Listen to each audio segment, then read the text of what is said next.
Welcome back to the 1619 Project, Show 3, with my name is Antonio Ruiz and my partner, Thomas Fields. Yes.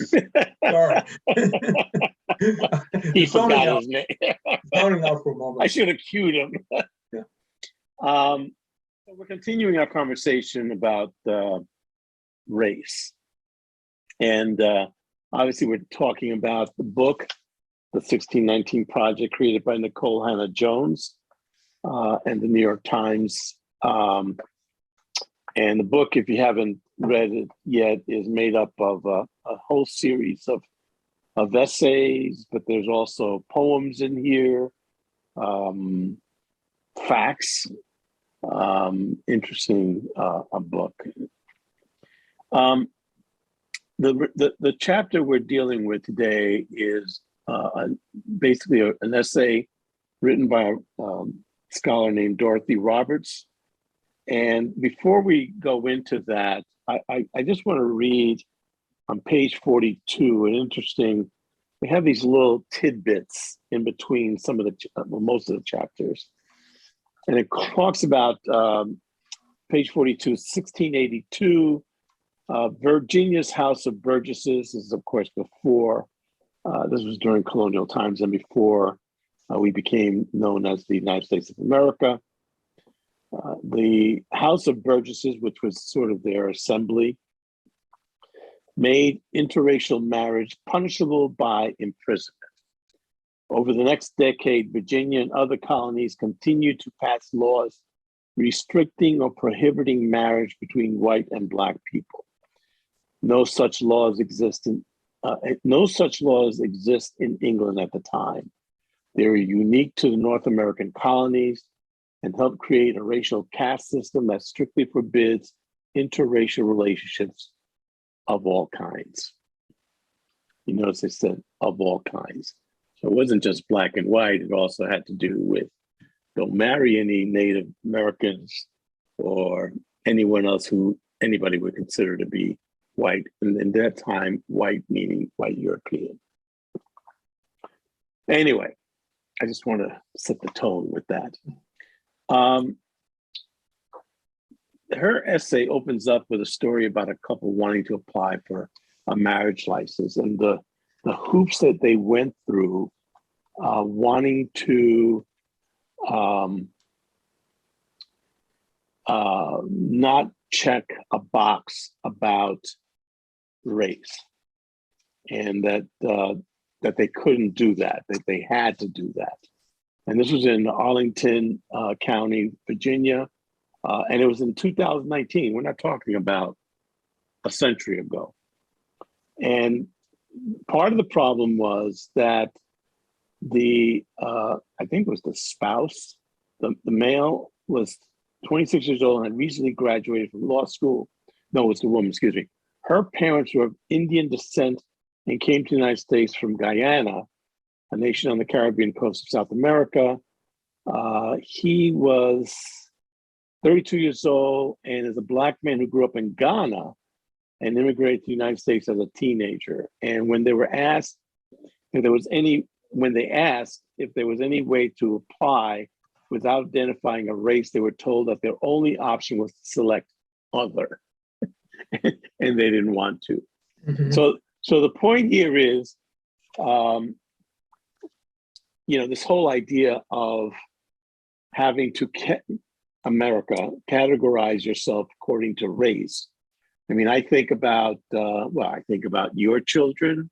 Mm-hmm. My son, who is of multiple ethnicity, and I, for one, have stopped even checking off that box, any box. They always ask you. They ask your ethnicity, which I always find interesting, and then they answer your race. And my only choices are white, Black, Asian, and other. And I just refuse to state because, I don't know, American, what do you want me to tell you? So before we get into more of this, so you read this chapter. What Yes. was your overall reactions Well, let me start to the with discussion? the case in Arlington County, Virginia, is near where I grew up, which is Washington, D.C., Right. which, as we've spoken in the past, was a very segregated city, even during the times I grew up in that city. That is no surprise. And it's no surprise coming from Virginia, which may be one of the states with the highest number of miscegenate offspring in the country. Again, no surprise that that is where Thomas Jefferson and Sally Heming were from. One of the things that to keep in mind when you discuss that particular act is that it was implicit in it, particularly the Colonial Act, that a white male could do whatever he wished with his property. They didn't, it said that there was no interracial marriage. That was marriage. The reason why I said marriage is because if that offspring inherited the master's property, then that put that offspring on equal footing with whites. So what it didn't say, but was well understood, is that the white master could in fact rape anyone he so pleased, and that person would not be a member of his family. They would be simply a piece of his property, part of his portfolio. So that's what's rooted in that law. Yeah. And there were others that came afterward, but there was others, but that really is initiated it. There's an interesting book also, which bears reading, which is called How the Irish Became White. And what's really fascinating in that book is when it started off, blacks, and I say blacks, let me rephrase it, Africans who came to this country enslaved, and Irish who came to this country in servitude. The basic difference between the two is that one had a cap on the amount of servitude they had, the other did not. Right. But they were treated in many respects equally. They couldn't vote, and even the Constitution said that they couldn't vote because they were not perceived as being free men. And when the Constitution and the Declaration of Independence talks about justice for all, they were excluding a wide swath of people who were in this country. They were talking about a very, very minority, very, very small minority, which is similar to what I think the Republican Party is trying to do today. Get back to a minority similar, a little bit larger, but that's part of what that tradition comes from. Right. But the whole thing about integration is somewhat of a bugaboo. And, as we all know, or should know, race is a construct. Yes. A construct, economic construct, in this country particularly, to really further capitalism. And, I know people take umbrage with that, but slavery propelled and powered capitalism. And slavery was, in this country, and maybe this hemisphere, I should say, was like nowhere else because it was on steroids. And the steroids it was on was slavery. And that's the reality. Yeah, let me interrupt you a second. There's 2 points I want to make, the second point being more of a question.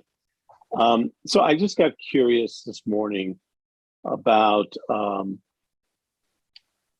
this whole idea of racial categories, the classification of humankind to 4 distinct races. And I just sort of did a quick scholar search, and what was interesting. So the first one was a journal entry made by can't even pronounce their name, Stefan Mueller-Wiley, and it was called "Race and History: Comments from Epistemological Point of View." Well, I'm sure I'm butchering that name, but basically the invention of race by European naturalists and anthropologists came from the beginning of it was marked by the publication of a book called Systema Naturae in 1735, in which the Swedish naturalist Carl Linnaeus proposed a classification of humankind into 4 distinct races. But because I studied him in anthropology, and talk about such an innocent study or work that he did being basically hijacked by the races. He's divided the living world into 3 kingdoms: animal, plant, and minerals, and then went on to sort of break down the human species into 4 varieties, but nothing to do with one was more superior than the other. And there's, in fact, there's a whole website that belongs to him.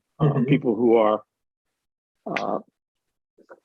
perpetuating his studies, and I just found it interesting that this hijacking of a simple classification that at the time, was their way of looking at humankind. Now we can say, you're right. It's a scientific observation from that century that probably holds no water today, obviously, because we now have DNA that is better at classifying people, but not according to race, but according to their genome.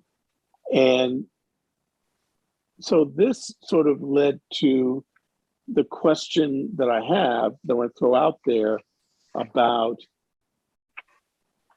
what came first. This idea of, let's talk about capitalism, but let's talk about slavery and the need to justify. I mean, slavery was the fuel that propelled capitalism, but you had to justify. It wasn't enough that we said, okay, we're going to capture these people and we're going to use them as slaves. Then you had to rationalize, just like Thomas Jefferson did and all the others who became presidents.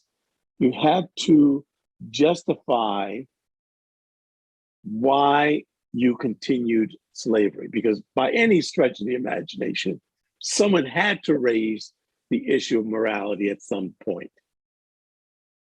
And the way they did it was through a bunch of different ways. What's your take on that? The argument is often made that, hey, slavery has existed since the beginning of mankind. Well, yes. I don't buy that.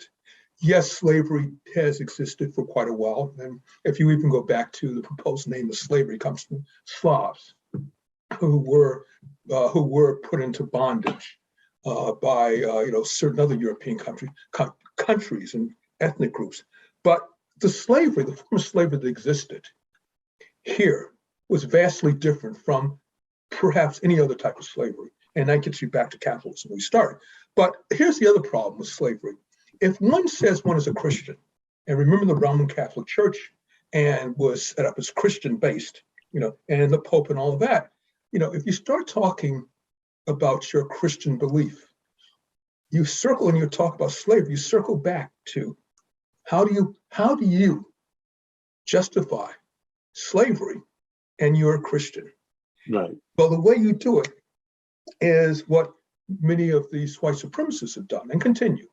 You use the Bible and you misinterpret the Bible. You use that as your mantle. That's your mantle you wrap around yourself and say, these people either need to be converted to the word of Jesus Christ. That's one way. That's what they've done. They did to Native Americans, and to a degree, they did, to every group of people that they enslaved, or we need to civilize them. And the way to civilize them is to exploit them. We take their natural resources, we take the sweat of their brow, and we turn that into our profits. But that if you're going to dehumanize people, that's what slavery really is. You have to, and if you're going to also put on top of that, you are their superior because you have these superior moral beliefs. And if that gets you back to Christianity, somehow or another you have to use that. You have to use the framework of the Bible. And then, of course, you're talking about these, oh God, there were the eugenicists who use discredited science. And one of the classic ones is the, whose name escapes me, but his work is in the University of Pennsylvania. In fact, they named a hall after him. And what he did was to prove this. He collected skulls and he would rape graves. He raped graves. They did it with Native Americans. They did it with slaves. And then he'd measure them, and he would have proof. He would prove by the circumference of their skulls that the Caucasian skulls, that European skulls were bigger somehow, and therefore they held a greater mass of brains. Therefore, they were superior. And the sad reality is that even though many people won't voice that publicly, it has seeped into their consciousness that people of color, specifically Black people, can compete. And it gets us back to something you talked about, this fragility thing. See, I don't buy fragility of whites because to me, unless you're saying fragility of whites as being ironic, I find whites, and again, let me make it clear, I'm not doing it on a blanket of all whites, but of those who believe in supremacy of races. I believe that what they're really concerned about when they see a person of color elevate to a position which is either equal to theirs or above them at their station, they're going back to this whole thing which happened, with slavery and also after slavery. Now, let's not forget the 150 plus years of Reconstruction along with Jim Crow, where a white person, no matter how low his station was the equivalent or better than a Black person, no matter how high his station was. That is embedded in our country, in our psyche. Yeah. And so when people talk about fragility, they want to protect the innocence, the fragility of their children. They're not really saying that. What they're really saying is they want to keep that platform in place that says you, because of the color of your skin, the nature of your skin, because of your ethnic background, you supersede any person of that other color, no matter what they do, because you come from this, royal stock. Right. And that's where fragility comes from. It's not about the. Yeah, I mean, when I say fragility, it's because, they have, if you look at the wording on some of these laws that are being passed about not teaching anything about race, it's the idea is that we would make young people, young white people feel guilty. Yeah. I want to, talk about this chapter and point out some of the things in this chapter that I found really interesting. When they talk about a law, again, Virginia, that passed in 1924 that was entitled an Act to Preserve Racial Integrity. It required local and state registrars to keep certificates of racial composition for anyone born in the state and to require accurate statements as to color of both men and women on an application for marriage licenses. And of course, this is the act that was finally struck down in 1967 by the U.S. Supreme Court, Loving versus Virginia. But it was interesting. It struck down the interracial marriage ban, but left intact the racial classification system itself. And then, later on, there were other things. So, and it still exists in larger part in this country because we use these things. The ironic thing is,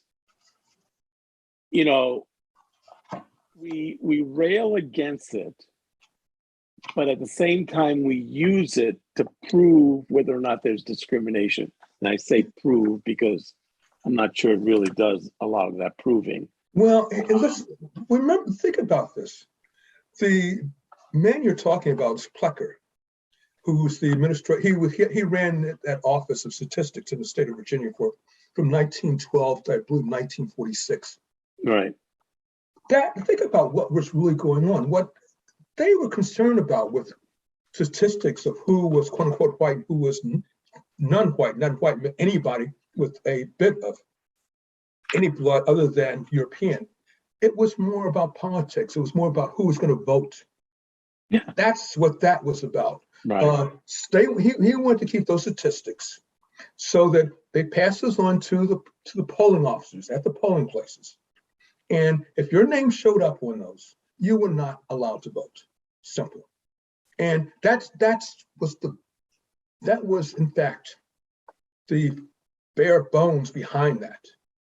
And I got to say the other thing too is when people start talking about all these laws about surrogation and all that, you have to look one of two places: is power and money. Okay. I mean, it's got a monetary feature, and it's also got a power feature.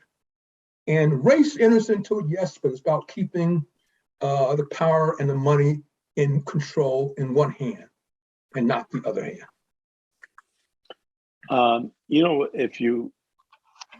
She starts out, Dorothy Roberts, with this whole issue of classification, of how race was used to measure, like you said, who was who in order to maintain the power structure. But she goes into an interesting issue, and this is on page 52, where she starts to talk about the law that continued to regard Black women and their children for many decades as, in terms of like who they were as property, as the fact that, if a child was born to an enslaved woman, well, then that child was enslaved. Of course. Right.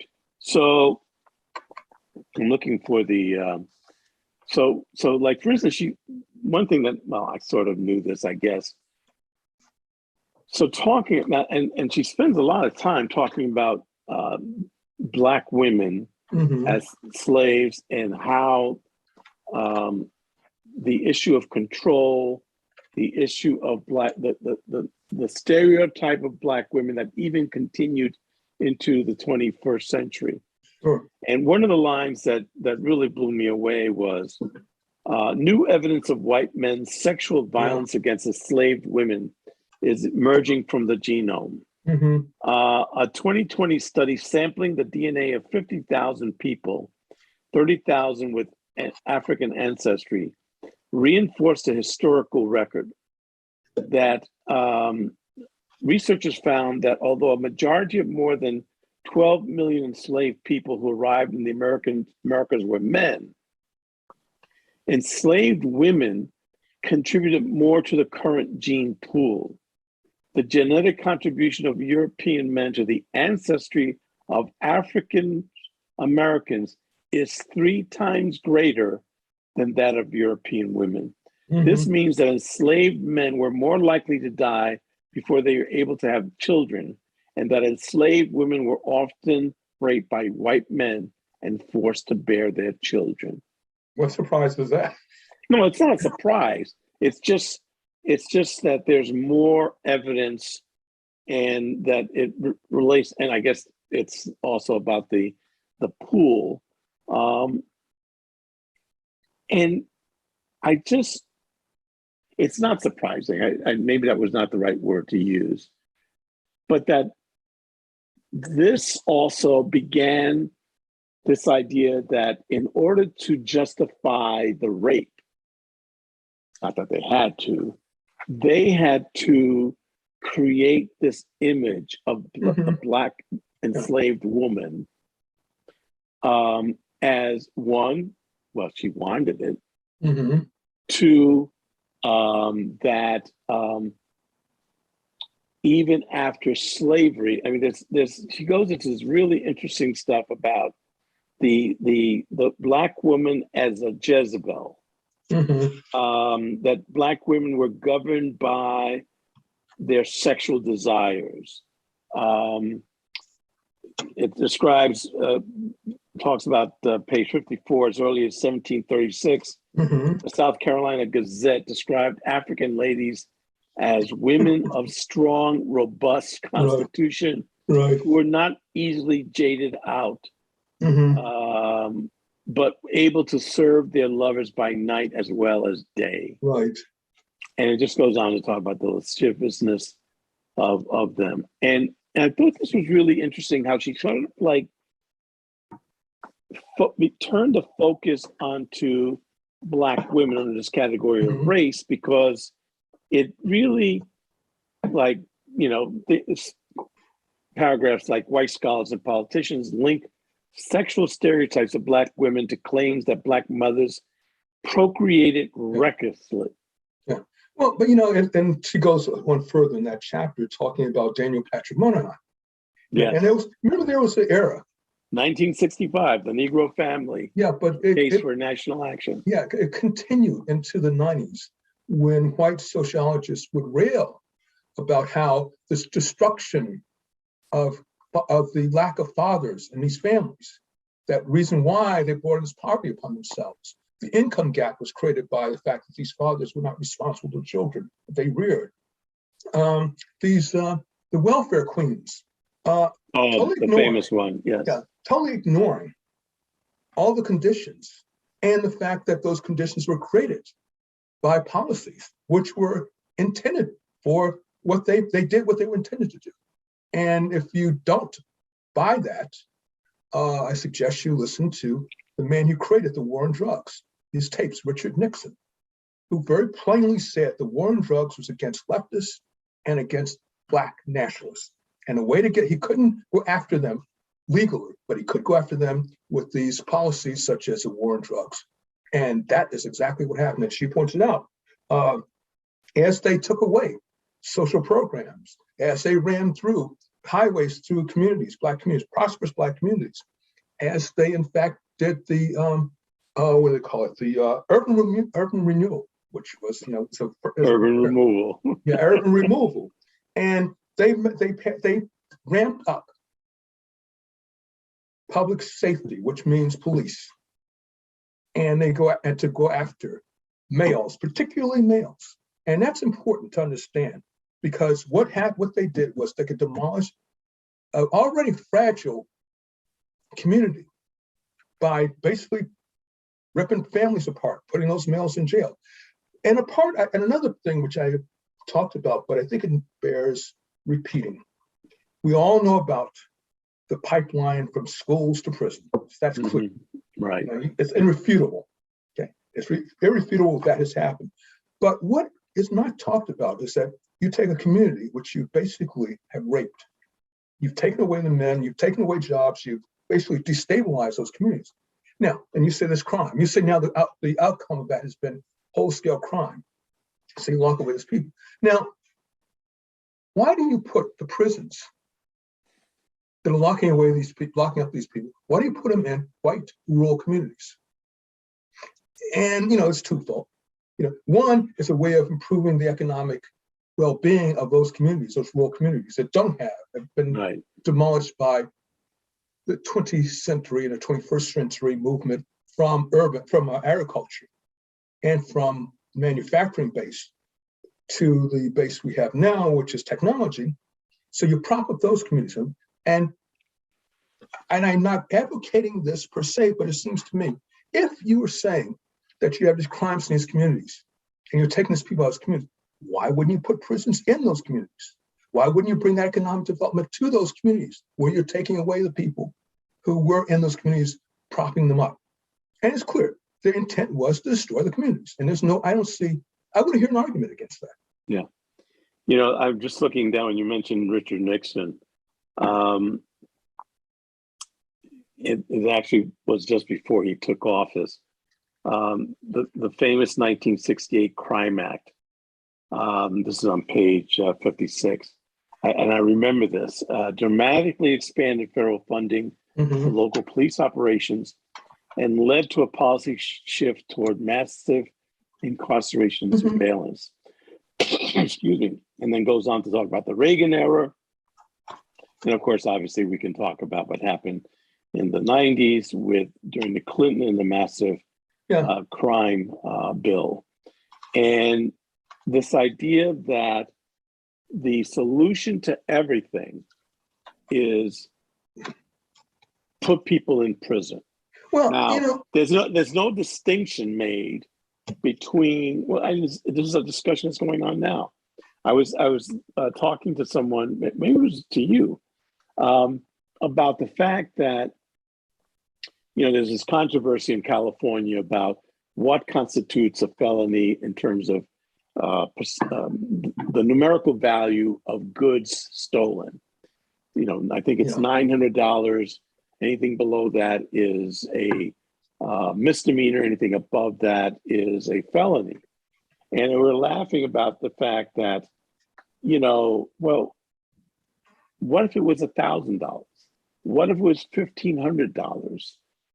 It's like the more you put, or if it was $500, then anything below $500 must mean anything above $500. And the idea is you're still not addressing the issue of, one, where did you come up with that amount?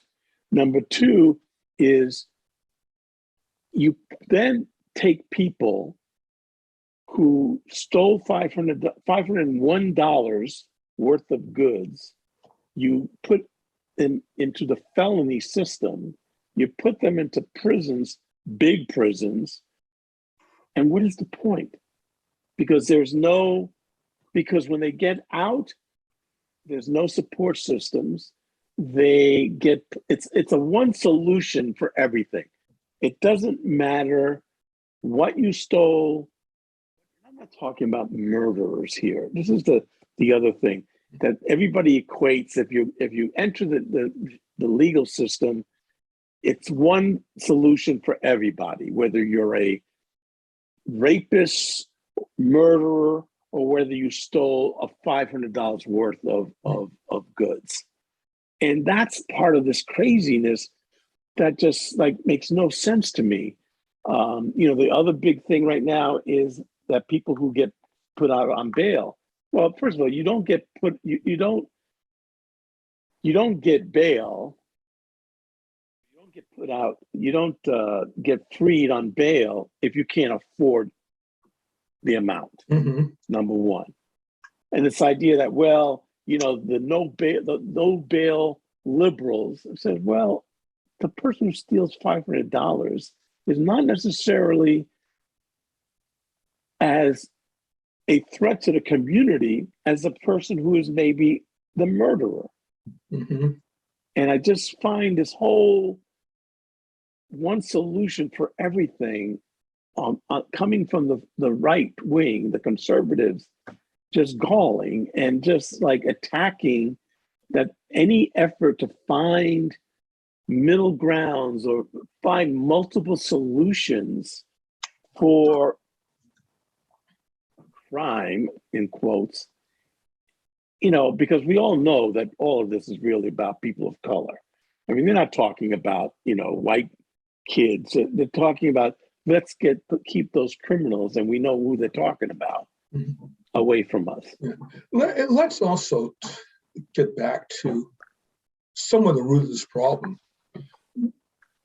If you talk about race, mass incarceration, and rehabilitation, prior to mass incarceration, which I argue started back after the Nixon administration, the prison system was more racially balanced. It still was, percentage-wise, I think there was still more people of color, percentage-wise per capita, but it was also a significant number of white inmates. Then that was when people talked about rehabilitation. You could rehabilitate these people. You gave them education. You taught them a trade. That was part of the whole prison system, as much a part of the prison system. However, when the scale started changing and the numbers started increasing of people of color being there, no longer we talk about rehabilitation education. What we started doing, one, is privatizing jails.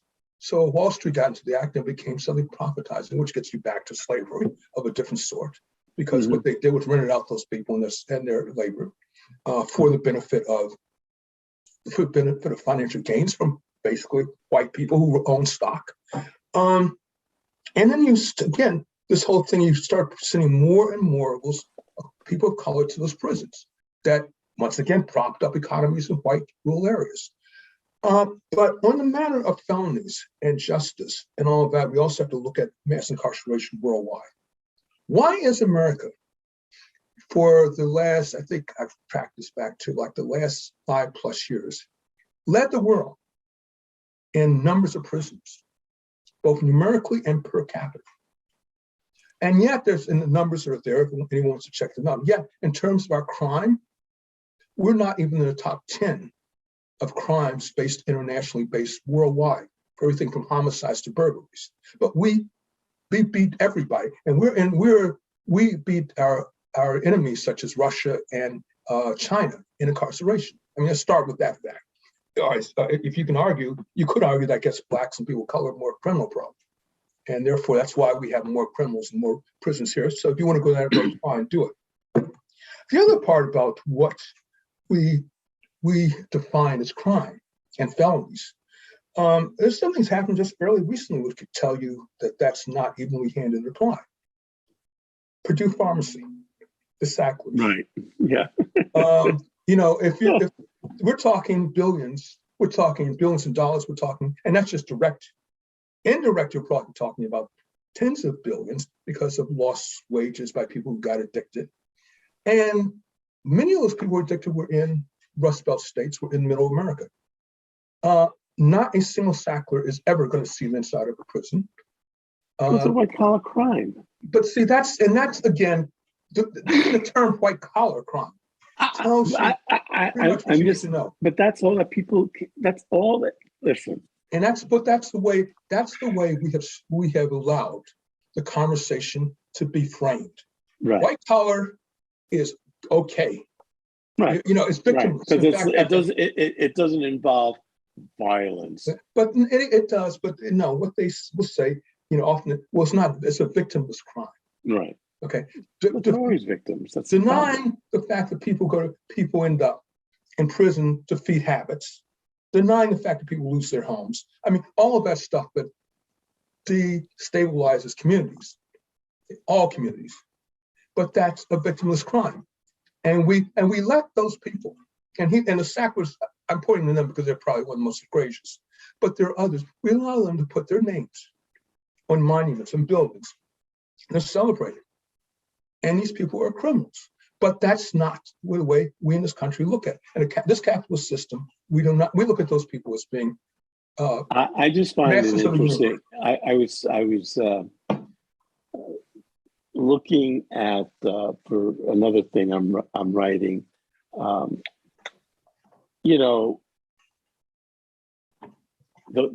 whiteness of television in the 50s and 60s.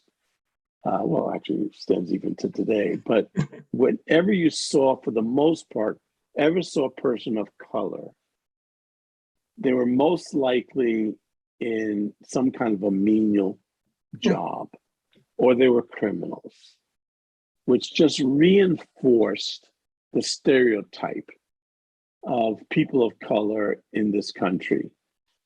And that, there was I forget who it was, made a running joke about the TV series Cops. Now, yes, there are shows in Cops where they go and majority of the people who are being arrested are white. But for a long time, a lot of it was when you get into urban areas, they were mostly Black or Latino. I want to return to the book, and because I think there's a piece here that's really important about, and has to do with crime as well, but crime against women. And this is on page 57, and she's really sort of continuing this conversation about Black women. Yeah. And the idea of Black female hypersexuality still circulating in our society, often extending even to children. And she quotes a case back in 2008 dealing with an 11-year-old Black girl who was raped, and then eventually her attackers got off Well, not actually, I think they weren't even charged. Yeah, none of them were even charged. Right. Instead, a prosecutor charged Danielle, this is 2008, by the way, with filing a false police report and issued a warrant for her arrest. The prosecutors argue that Danielle told the police during questions her answers were inconsistent. And then her email exchange between police officers said that all sex was consensual.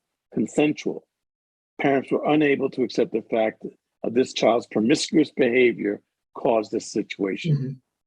This is an 11-year-old girl. You're leaving out an important part. Okay. She spent 2 years after they were charged her with filing a false police report. Yeah. She spent 2 years confined to a residential mental health facility. Right. She was confined to that. Right. And this is an 11-year-old child. Yeah, but that was 2007. You said 2008. 2008. But it continues. Take the sexuality out of it. A Black child, and this just happened 2 years ago. A 6-year-old Black girl in first grade in Florida. Oh, I remember this case. Yeah. Yes, was arrested and put in handcuffs because she threw a temper tantrum. Right. Okay. The child was so small that the handcuffs that they I just saw a story about this. Yeah, so small that they had to put not handcuffs, but ties, the plastic. Yeah, plastic ties, yeah. And she's the whole time, the child's crying as, what did I do? What did I do? Why am I taking? I don't want to go to jail. I want to go to jail. They took her to jail. This, and you know bloody well, had this child been white, that would not have we wouldn't even gotten to the point the police would have been called. Of course, once the press picked up on it, once they, brought to light, then everyone says, well, we can't discuss this because it's in litigation. Everyone hides behind that. Yeah. The reality is that came out. It was Florida. It was Florida, yeah. The reality is that made news only because it was photographed, videoed. Yeah. That happens frequently. And I say frequently, if you don't believe it, you go back and you look at reports. There's a study. Black children, not adults, Black children in schools are arrested and suspended at rates that are 3 to 4 times higher than those for the same quote unquote offense. Right. As white kids. Well, it's part of what we do. You saw this. I mean, there's on same page 57. A study by the Georgetown Law Center on Poverty and Equality showed that adults tend to view Black girls between ages of 5 and 14 as less innocent and more adult-like than their white peers and treat them as if they are grown-ups. This phenomenon is so common that the term adultification is used to describe it. Black girls are perceived as needing less protection and nurturing than white girls. And, there are people who argue, and you and I both have heard this term before, well, those ghetto girls. First of all, I hate that term because it's so easy to, again, because this is, we're in a world where we have to put a label on stuff because our minds can't get around the idea that everything is not a little compact box. There are plenty of stories of young, not just women, but also young men from all strata of class who are treated the exact same way. Because nobody says, oh, yeah, your father's a lawyer, or your mother's a lawyer, or you're going to be, you're in a university. Doesn't matter. It's not seen as an individual. And to many people, and I'd like to stress, not everybody, but to many of those in mainstream America, you're not seen as an individual. You're seen as a group. And that group classifies you as with their stereotypical thinking, their biased thinking. And that allows people to humanize you. It's very easy to humanize people if you don't see them as individuals. Yeah. And the race thing, I mean, this is, again, I keep coming back to this, first of all, the word, but I keep coming back to that we, particularly now in these hypersensitive times,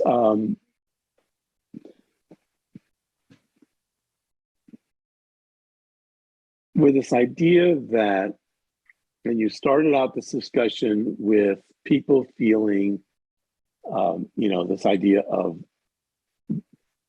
that the sensitivities of a white parent is rankled because I was using a story before we started taping of the woman who protested because a educator showed some other educators video where the issue of white privilege was mentioned. It wasn't even the focus of it. Mm-hmm. And they claim discrimination and their feelings were hurt and blah blah blah. And this idea that people, in their effort to appear that they are not racist, that they are not white supremacists, have somehow tried to turn, I say try to turn around the narrative of race on people of color. Mm-hmm. That the really true racists are the people of color because they keep bringing up race. I can give you a personal experience that happened to me. As you know, I worked in advertising as an agent in an advertising agency as a writer. And at every agency I worked at, I was the only Black writer. Okay. One experience I had was with a white supervisor, creative director. There was an article in Esquire magazine which described in detail the Boston Celtics and the fact that Bill Russell, while he led them to, I think something like 9 National Basketball Association championships, had issues when he was living in Boston. Everything from people breaking his house and urinating on his bed to not being able to move in the neighborhoods. And I read the article and I shared it with a couple people, him being one. Unbeknownst to me, he wrote me up and sent a memo to New York. This was when I was out here in California, New York, that I was a racist. And I got to see this because I ended up taking legal action against him. So I saw this in the discovery process. And one of the things he stated in this, this is Esquire, a national magazine. Bill Russell, a national hero, Boston Celtics, a major corporation in the sports empire, was the fact that I somehow or another highlighted Bill Russell's, issues with race in Boston made me a racist. That's what they do. And I just went, even when we were in discovery and this came out, their attorney, the agency's attorney was like bamboozled by this. He was like, okay. He was like, well, moving on, let's get past that one. But there is, again, this is this concept somehow or another that it's how you frame it. If you frame it from a Black perspective, it's race, it's racist. If you frame it from a white perspective, it happens to be, non-racist. It's race neutral, and that is that's much of what this is about. Yeah, and when you point out, this case, Dorothy Roberts, like I said, really a good part of this chapter deals with women, Black women, and as victims of racism and how it manifests itself in many other ways. But the thing that just really keeps kicking me is this idea that on the one hand, like she talks about, the police who have preyed on vulnerable Black women, citing the example of a Oklahoma City police officer who stopped Black women in low-income neighborhoods and sexually assaulted them, which is much more common than just this one case. And again, you talk about these things, and the fact that and this is the new strategy of the far right, you spotlight these issues.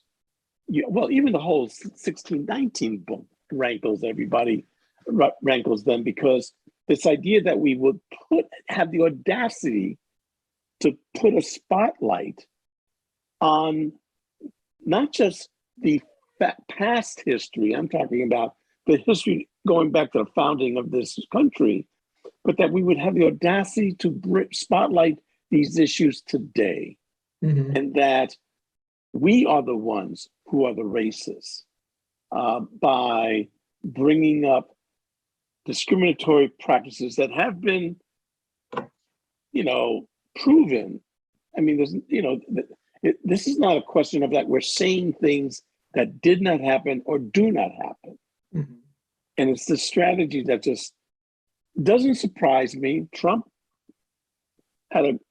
was great at really giving people permission to do this.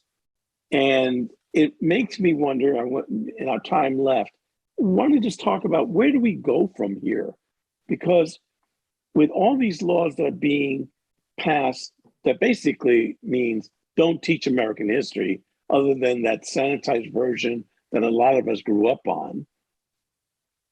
Where do we go from here? Because I just think to myself, think about this going to the logical conclusion that we cannot even talk about this in schools, but can we even talk about this anywhere else? It's a job. I wonder how many times this still happens here today, where people are accused of being racist for talking about a racial issue. Before I answer that, and I do want to answer that, let me go back, if I may, to just one thing and point this up. You talked about the Black women. Yeah, adultification, Black girls, Black women. To be even-handed, one of the things that happens when you do that to any people, and then I'm talking about Black women, it allows also not just white males, but Black males to also look at those women like that as being less than equal, less than human. And that is, I would not say it's prevalent, but there's certainly a strain because that's rubbed off. I mean, we live in this system where that is encouraged. And it's not only white males that have been dehumanizing Black women, Black girls, it also is Black males. And you pointed to a case that happened in Adams Morgan, in that case with the 11-year-old girl in Washington, D.C. Well, that happened to be Black males that perpetrate that crime. And so, I mean, when you start dehumanizing people, it opens up the floodgates to not only to people from other races, but people from your own races who have low moral values to perpetrate crimes. So it's not healthy for all kinds of reasons. And so I just want to say that. Yeah. Getting back to the question you asked me about where do we go from here with this, I think it's wonderful. I think Trump's election is wonderful. Okay, I mean, seriously, I do. Because it gets back to this theory I have always had, that in this country, if there's progress by African Americans, people of color, and there's always going to be a backlash. We've seen it since the founding of this country, and it continues. Trump is no more than a backlash to Obama's election. Okay. What I like about what happened with Trump was so audacious with his behavior that it got all that sort of stuff that people, the covert stuff out that people became overt about.